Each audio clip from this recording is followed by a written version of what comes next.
Today is the day I get to work on this finally.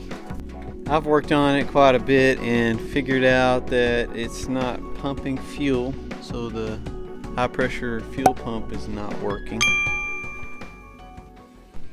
Alright, I got the pump taken off and I pulled the gear head off because I've got to time it anyway. I think it's a little bit out of time, so I'm gonna have to retime the thing, and pretty much got to take it somewhere where I can disassemble it in a cleaner environment, because it's you know, I'm out here in the dirt.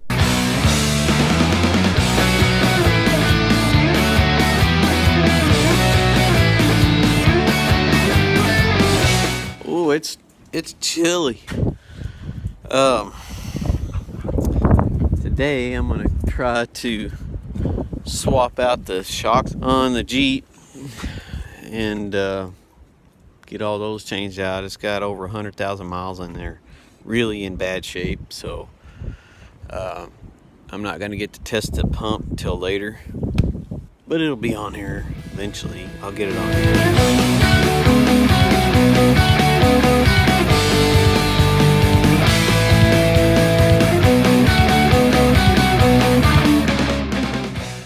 Well, that thing's a real booger to get out of there, but I finally got it. The torsion bar was keeping too much pressure on here, so I had to take it off. So anyway, I got it off. I'm going to decompress this. Hopefully it doesn't shoot off. I guess I'll find out, and then I'll recompress it to the same length there. So I'll measure it, make sure it's the right length. Alright, yeah, I'm going to have to figure out how to compress this down and get the bolt on.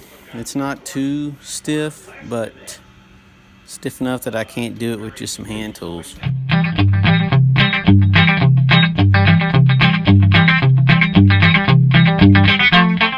Okay, that's kind of the rancher's way of doing things, but got it.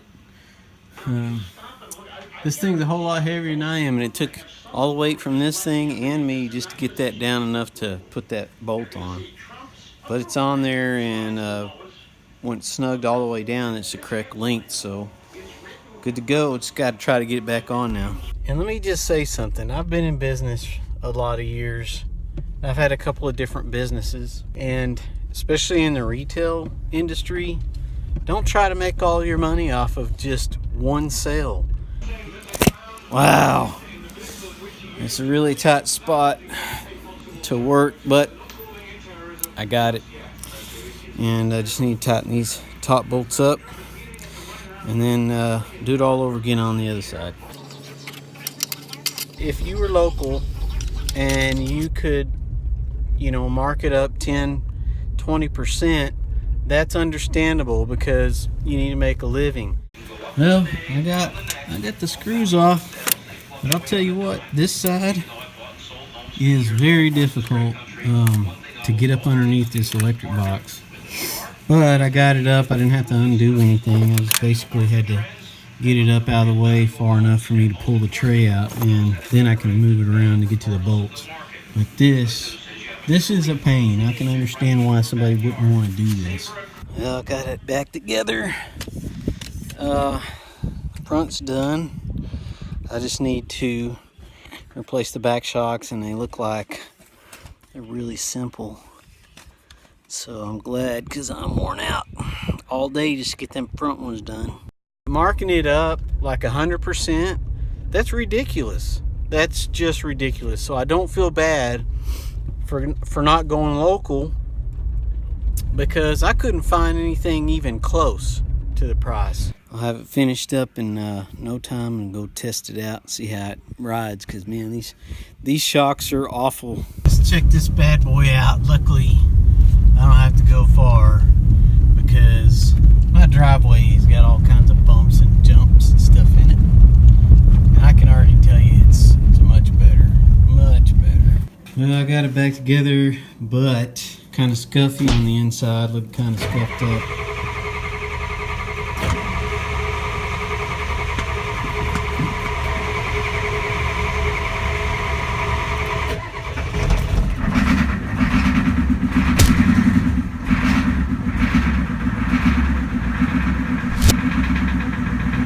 very happy. But I had to buy a new pump. I think something happened to the old pump, like something on the inside came loose, because it kind of looks like there's damage in there. There it is. Okay, this is our first test run in the Beast. Kind of don't think it has any brakes. Look out there. A lot of nasty smoke coming out.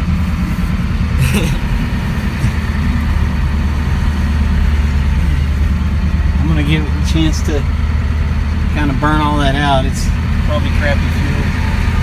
Oh, you smoked the dog.